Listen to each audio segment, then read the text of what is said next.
एक जंगल में चींटियों का झुंड रहता था। उसकी रानी बहुत मेहनती थी। सुबह सुबह ही वो अपनी टोली के साथ खाने की तलाश में निकल पड़ती। इसी जंगल में एक घमंडी हाथी भी रहता था। वो जंगल में सभी जानवरों को परेशान करता था।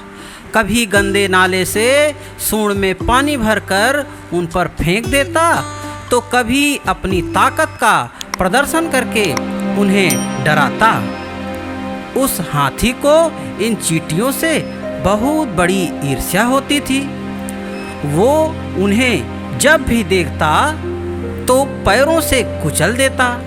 एक दिन चींटी रानी से हाथी से विनम्रता से पूछा कि आप दूसरों को क्यों परेशान करते हो? यह आदत अच्छी नहीं है। यह सुनकर हाथी क्रोधित हो गया और उसने चींटी को धमकाया कि तुम अभी बहुत छोटी हो, अपनी जुबान पर लगाम रखो। मुझे मत सिखाओ कि क्या सही है क्या गलत, वरना मैं तुम्हें भी कुचल दूंगा। यह सुनकर चींटी निराश हुई, लेकिन उसने मन ही मन हाथी को सबक सिखाने की ठानी। चींटी पास ही एक झाड़ी में छिप गई और मौका देखते ही चुपके से हाथी की सूंड में घुस गई। फिर उसने हाथी को काटना शुरू कर दिया। हाथी परेशान हो उठा। उसने सूंड को जोर जोर से हिलाया, लेकिन कोई फायदा नहीं हुआ। हाथी दर्द से कराहने और रोने लगा। यह देख चींटी ने कहा कि हाथी भैया, आप दूसरों को परेशान करते हो तो बड़ा मज़ा लेते हो, तो अब खुद क्यों परेशान हो रहे हो? हाथी को अपनी तकलीफ़ का एहसास हो गया।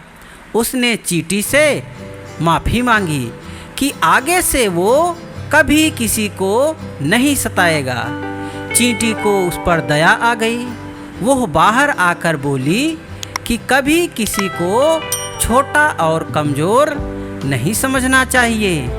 यह सुनकर हाथी बोला कि मुझे सबक मिल चुका है, मुझे अच्छी सीख दी तुमने। अब हम सब मिलकर रहेंगे और कोई किसी को परेशान नहीं करेगा। तो प्यारे बच्चों, हमें इस कहानी से यह शिक्षा मिलती है कि घमंडी का सिर सदा नीचे होता है। कभी किसी को कमज़ोर और छोटा ना समझें। दूसरों के दर्द व तकलीफ़ को समझना ही जीने का सही तरीका है। तो प्यारे बच्चों, आपको कहानी कैसी लगी? और अगर अच्छी लगी हो तो लाइक, सब्सक्राइब व कमेंट ज़रूर करें।